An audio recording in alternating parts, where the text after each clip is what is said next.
So வணக்கம் teachers, இது Erode TRP academy. நான் உங்கள் கார்த்திக். ஸோ இந்த கிளாஸ்ல நம்ம பார்க்க போகிறது பார்த்தீங்கன்னா ரெண்டு யூனிட்டுடைய இன்ட்ரோடக்ஷன் நம்ம பார்க்கலாம். ஆல்ரெடி ப்ரீவியஸ் வீடியோவில் என்ன பார்த்தோம் ஞாபகம் இருக்கா உங்களுக்கு? பீட்டா காமா ஃபங்க்ஷன் போட்டிருந்தோம். ஸோ இந்த வீடியோவில் நம்ம பார்க்க போகிறது பார்த்தீங்கன்னா கிளாசிக்கல் மெக்கானிக்ஸ், குவாண்டம் மெக்கானிக்ஸ் ரெண்டுடைய இன்ட்ரோடக்ஷன், ஆரிஜின் அப்படிங்கிறத பார்க்க போகிறோம். என்னதான் நம்ம வந்து சப்ஜெக்ட் கூட நிறைய டெப்த்தாக தெரிஞ்சிருந்தா கூட இதோட தொடக்கம் எங்கன்னு தெரிஞ்சுக்கிட்டோம் அப்படின்னா நமக்கு ஈஸியா இருக்கும் நம்ம படிக்கிறதுக்கு. அதான் இந்த வீடியோ நான் உங்களுக்கு சொல்ல போறேன். ஸோ அதுக்கு முன்னாடி நம்ம ஈரோடு டிஆர்பி அகாடமியுடைய செல் நம்பர், அந்த நம்பர் இருக்குங்க. வர 20ஆம் தேதி நம்ம டெமோ கிளாஸ் போடுறோம் பிசிக்ஸ், அதனால வந்து யூஸ் பண்ணிக்கோங்க. ஃபர்தரா ஃபீஸ் மற்ற டீடைல்ஸ் தேவைப்பட்டாலும் 6381669683 9790426876 கனெக்ட் பண்ணுங்க. ஸோ வாங்க கிளாஸ்க்குள்ள போகலாம். So இந்த கிளாஸ்ல நம்ம என்ன பார்க்க போறோம் அப்படினு பாத்தீங்கன்னா first Cox circular theory, Huygens wave theory, classical mechanics, quantum mechanics. என்ன சார் ஆரம்பத்துல classical mechanics and quantum mechanics சொல்லிட்டு எதுவும் எழுதிருக்கீங்க? இதுதான் ஆரிஜின். Cox circular theory, அடுத்து Huygens wave theory. கவனிங்க, இந்த Cox circular theory னா என்ன? அது யார் கண்டுபிடிச்சது அப்படினு பாத்தீங்கன்னா in the year of 1637 நம்ம ஃபேமஸ் சயின்டிஸ்ட் யார் சொல்லுங்க பார்க்கலாம். நிறைய சயின்டிஸ்ட் இருக்காங்க, நம்ம ஃபேமஸான சயின்டிஸ்ட் இருக்காரு. யாருன்னு சொல்லுங்க பார்க்கலாம். Sir Isaac Newton. Sir Isaac Newton அவர்தான் இந்த தியரியை நமக்கு கொடுக்குறாரு. எப்போ கொடுக்குறாருன்னு பாத்தீங்க அப்படின்னா 1637, that is called as 16th century முடிஞ்சு 17th century பிகினிங்ல கொடுக்குறாரு. Cox circular theory of light. Cox circular theory of light. Cox circular னா என்ன சார் அப்படினு பாத்தீங்கன்னா ஒண்ணுமே இல்ல சார், ரொம்ப simple. small particles. Cox circular means என்ன சொல்றோம்? small particles. Small particles, that is called Cox circular. Tiny particles. Tiny என்ன? small. சின்ன துகள்கள் சொல்றோம். அது அவர் டிஃபைன் பண்றாரு. Cox circular theory of light னா சிம்பிளா சொன்னா என்ன? Light made up of small discrete. adana sir discrete, not continuous. Not continuous. adha diagram நான் போட்டுருக்கேன்.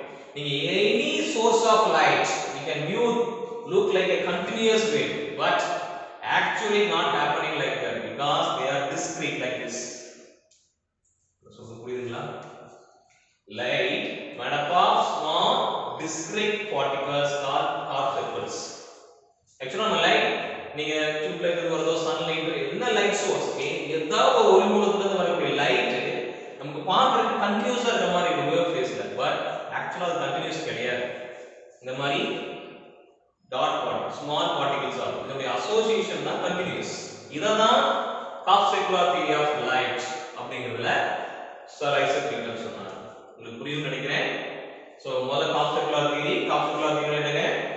ஸ்மால் பார்ட்டிகல்ஸ் சொல்றாங்க. லைட் இந்த உலகத்துக்கே மூலம் லைட், ஒளி. இந்த ஒளி இல்லாம இந்த உலகம் இயங்க முடியாது. அதுதான் சன். எல்லா உயிரினத்துக்கும் அடிப்படை சன். அந்த ஒளி எப்படி எதனால ஆக்கப்பட்டதுன்னு பாத்தீங்கன்னா ஸ்மால் பார்ட்டிகல்ஸ். டிஸ்கிரீட்னா நாட் கண்டினியூஸ் அர்த்தம். தனித்தனியா இந்த மாதிரி தனித்தனியா பிரிஞ்சிருக்கக்கூடிய பார்ட்டிகல்ஸ் அர்த்தம். சரிங்களா? சோ நெக்ஸ்ட் இந்த Cox circular theory of light என்ன பண்ணுது அப்படின்னா the law of reflection and law of refraction ரெண்டையும் எக்ஸ்பிளைன் பண்ணும். law of reflection, அதான் sir law of reflection. the angle of incidence equal to angle of reflection. இது ரெண்டுமே ஒரே மீடியத்துல இருக்கும். பாருங்க, இது ஒரு மீடியம், that is normal. இது நார்மல், ஒரு மீடியத்தினுடைய நார்மல். இது வந்து angle of incidence, that is called angle of reflection. Incident beam, இது வந்து reflected beam, I ன்னு சொல்றோம். IC, angle of incidence. இது வந்து I or angle of reflection. இது வந்து ரெண்டு ஒரே மீடியத்துல இருக்கும். இன்னும் சிம்பிளா சொல்லணும்னா when we are going to stand in front of the mirror, ஒரு கண்ணாடி முன்னாடி நம்ம நிற்கும் பொழுது 90 டிகிரி அப்படியே நம்ம என்ன ஆப்ஜெக்ட் வைக்கிறோமோ அந்த ஆப்ஜெக்ட் அப்படியே ரிஃப்ளெக்ட் பண்ணி காட்டும். இதுதான் angle of incidence equal angle of reflection. சிம்பிளா நான் சொல்றேன், ரொம்ப காம்ப்ளிகேட்டடா சொல்லல, சிம்பிளா புரியுங்க. அதான் சப்ஜெக்ட் புரியணும், அவ்வளவுதான். angle of incidence equal to angle of reflection. புரியுதுங்களா? இதுதான் angle of reflection. புரியுது? அடுத்து refraction. refraction இது வந்து தமிழ்ல என்ன சொல்லுவோம்? ஒளி விலகல். reflection சாரி, எதிரொலிப்புன்னு சொல்லுவோம். ஒளி விலகல்ல எதிரொலிப்புன்னு நம்ம சொல்லுவோம் reflection. இந்த refraction தான் ஒளி விலகல்னு சொல்லுவோம். அதாவது ஒளி விலகல் அப்படின்னா இங்க rarer medium to denser medium, அதாவது ஊடகம் அடர்த்தி நிறைந்த ஊடகம்னு சொல்லுவோம், அடர்த்தி குறைந்த ஊடகம்னு சொல்லுவோம். அதாவது rarer medium to denser medium. இப்போ இங்க ஒரு மீடியம் எடுத்துக்கிறோம்னு வச்சுக்கோங்க. இது ஒரு ஏர் வந்து ஒரு மீடியமா வச்சுக்கோங்க. இன்னொரு மீடியம் கிளாஸோ அல்லது லிக்யூடோ ஏதாவது ஒரு அதர் மீடியம். ஒன்று வந்து டென்சர் மீடியம், ஒன்று ரேரர் மீடியம். இப்போ நான் இங்க லைட்டை இன்சிடென்ட் பண்றேன். சோ லைட் என்ன பண்ணும்? ஒரு மீடியத்துல இருந்து இன்னொரு மீடியத்துல பாயும் பொழுது லைட்டா தன்னுடைய பாதையில இருந்து விலகி போகும். ஆக்சுவலா எப்படி போயிருக்கும் அப்படின்னா இப்படி போயிருக்கும், போயிருக்காது. எப்படி போயிருக்குமா? இப்படி போயிருக்கும். That is called angle of refraction. angle of refraction. இங்க வந்து கிளாஸ் போட்டு வச்சுக்கணும். ஒரு மீடியம் வந்து ஏர், இன்னொரு medium glass. So rarer medium to denser medium. இங்க ஏர் வந்து ரேரர் மீடியம், அடர்த்தி குறைந்த ஊடகம் சொல்லுவோம், மீடியமா ஊடகம். இங்க கிளாஸ் வந்து டென்சர் மீடியம், அடர்த்தி நிறைந்தது. அப்போ ஒரு மீடியத்துல இருந்து வந்து போகும்போது slightly change its angle, bending of angle கூட சொல்லுவோம். slightly changing its angle. So reflection na bending of angle சொல்லுவோம். bend ஆகி போறதா. bend பாத்தீங்கன்னா actually 90 டிகிரி இருக்கு. இதுல பாருங்க 90 டிகிரி. இங்க வந்து slightly change, விலகி போறது. அது வந்து ஒளி விலகல். இதுக்கு எதிர் ஒளிப்புனா கொடுக்கிறது அப்படியே திருப்பி கொடுக்கிறது எதிர் ஒளிப்பு. இங்க refraction. புரியுதுங்களா? சோ நான் மறுபடியும் சொல்றேன், இந்த கிளாஸ்ல நம்ம பார்த்துட்டு இருக்கிறது பாத்தீங்கன்னா classical mechanics and quantum mechanics உடைய இன்ட்ரோடக்ஷன், எங்க இருந்து இது ஆரம்பிச்சது அப்படிங்கற விஷயத்தை பார்த்துட்டு இருக்கோம். அதனுடைய தொடக்கம் தான் இந்த காப்ஸ்டேக் லா தியரி ஆஃப் லைட். இந்த காப்ஸ்டேக் லா தியரி ஆஃப் லைட் யார் சஜஸ்ட் பண்ணது பாத்தீங்கன்னா சர் ஐசக் நியூட்டன். எப்ப சொன்னாருன்னா 1637ல சொன்னாரு. என்ன சொன்னாரு?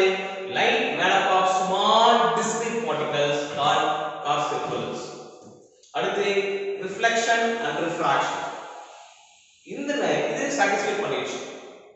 அடுத்து இந்த காப்ஸ்டேக் லா தியரி சில டிராபேக்ஸ் வச்சிருக்கு. எப்பவுமே இந்த டெக்னாலஜி டெவலப்மென்ட் அல்லது ஒரு சப்ஜெக்ட் டெவலப்மென்ட் அப்படிங்கிறது என்ன அப்படின்னு பாத்தீங்கன்னா முன்னாடி இருக்கக்கூடிய அந்த தகவல்கள்ல இருக்கக்கூடிய குறைபாடுகளை களையிறது தான். டிராபேக்ஸ் வந்து ஓவர் கம் பண்றது தான் நியூ டெக்னாலஜியுடைய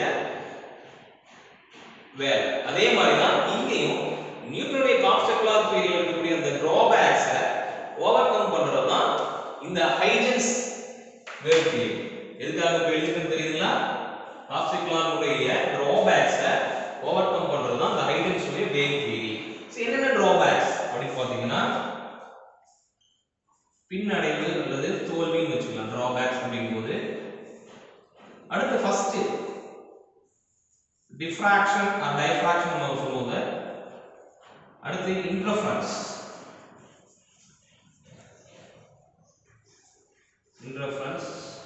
அடுத்து போலரைசேஷன். இந்த மூணு விஷயத்தையும் இந்த காப்ஸ்டேக் லா தியரி எக்ஸ்பிளைன் பண்ணல. ஒரு லைட் அப்படிங்கும்போது இது அஞ்சு விஷயம்: reflection, refraction, diffraction, interference, polarisation அஞ்சும் போகணும். இதுல ரெண்டு மட்டும் எக்ஸ்பிளைன் பண்ணிட்டு மீதி மூணு காப்ஸ்டேக் லா தியரியில எக்ஸ்பிளைன் பண்ண முடியல. இத சக்சஸ்ஃபுல்லா எக்ஸ்பிளைன்